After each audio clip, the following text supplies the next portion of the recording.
Some of my ancestors were brought here against their will and were victims of the system that was slavery.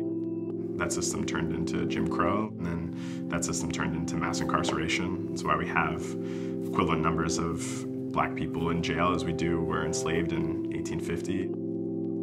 For me, I faced the same challenges coming out as I did going in, like the lack of support, circumstances.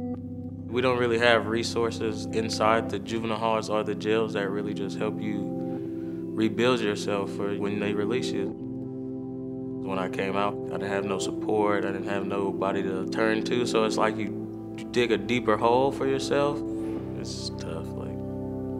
What we see at Reset is like a population that is essentially being treated very similar to how my ancestors were, and we say, let's intervene, let's take those young people out of that context and give them another opportunity.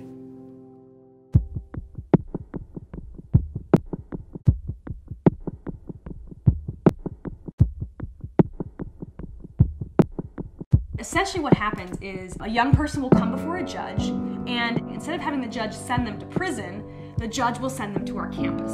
It's an education-focused campus, and 24 hours a day, the whole thing is meant to be a supportive living environment to help them get out of that prison to poverty cycle. We talk about the 5 pillars which spell out Reset. The first is relationships. So we try to surround the young people with really powerful mentors and teachers and counselors and just good people. The second is education, just filling those gaps, those learning gaps where students haven't been well served by the education system or their community in terms of getting baseline educational academic skills. The S stands for social emotional support. Many of our young people might need addiction counseling or grief and loss counseling or some sort of mental health support that they haven't been given, so we provide that. The second E is employment.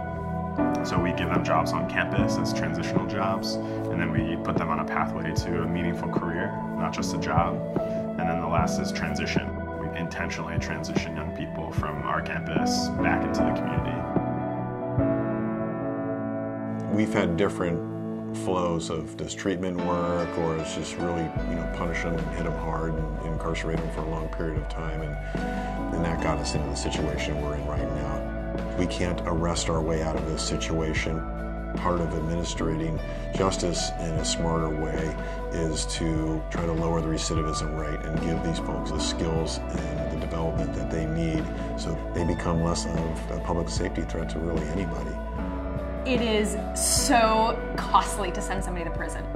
Anywhere from $30,000 to $130,000 a year.